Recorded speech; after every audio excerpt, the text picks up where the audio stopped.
ridiculous audacity of a credo. I believe. And I believe in absolutely nothing. But I believe. Everything will be better. Nothing will be good. I believe. For me, one of the main reasons is that optimism has a bad reputation. People just say optimism is saying everything is good or everything is nice. So we coined this term critical optimism to say that that's not what we think optimism is. We know that the world is rough, we know it's full of violence, we know it's full of poverty, we know it's full of unfairness. Even though the world is unfair, we still need optimism. There's still a human need for hope and optimism. So that's why we say critical optimism. We still want to be critical of the negative things that are happening in the world. We still want to see the world with open eyes, but still within us find the optimism and the hope to keep fighting against those injustices. The ridiculous audacity of a credo. I believe. And I believe in absolutely nothing. But I believe. Everything will be better. Nothing will be good. I believe. And I believe that it is even this kind of absurd, even nihilistic, but militant beliefs is what gave women the right to vote. What brought apartheid to an end. And what maybe one day will turn this whole fucking world into something that eventually... So this is a little game we'll be playing over the course of the evening. When the optimism t-shirt is thrown over one of our heads, we have to very quickly come up with a very good one-liner about optimism.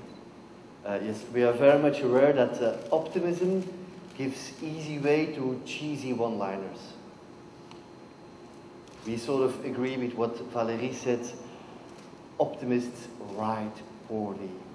But for you, tonight, we will try to do better. At least we'll try. So now that you know a little bit where we each stand, we would very much like to begin our anthology of optimism. Welcome. While preparing this night for you, we've called this a preemptive celebration of a critical optimism yet to come.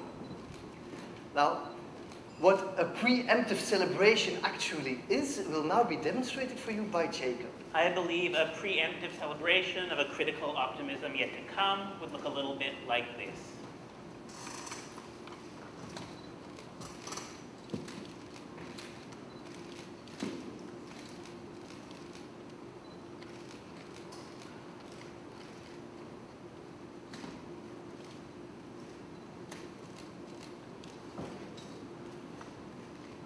Thank you.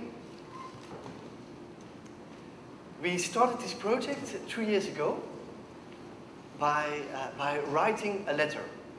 This is us holding the letter,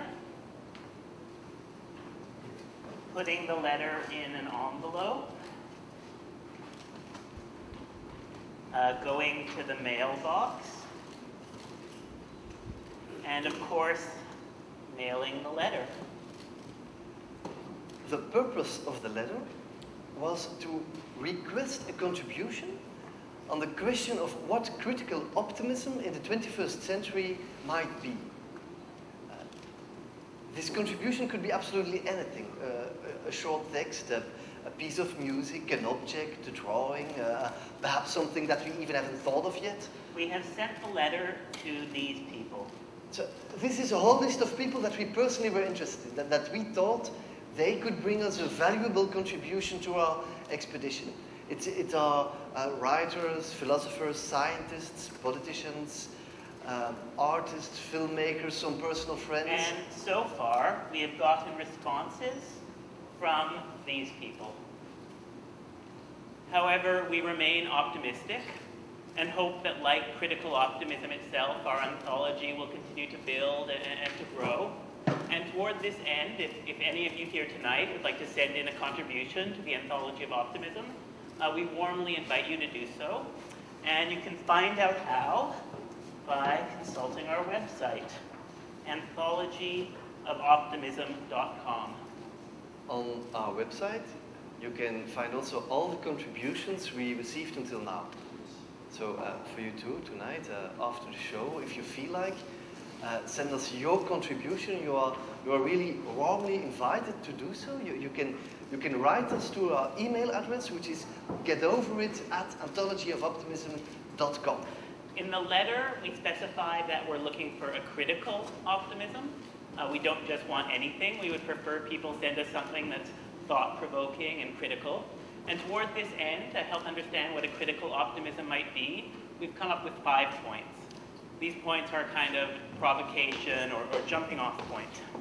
Point 1, respect for the facts and for reality.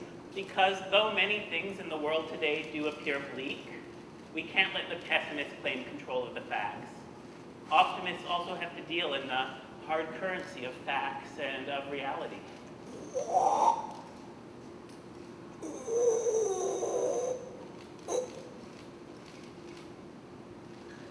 What is this?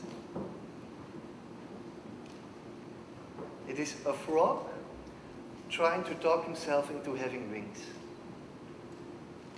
Toward this end, it's important to remember that saying something is a fact is always connected to power. For example, if a father were to tell his son, you can't be an artist, instead you have to get a real job, that's just the way life is, those are the facts. At the same time, that father is promoting a specific way of looking at the world. Because saying life is hard and cruel also serves to normalize hardship and cruelty.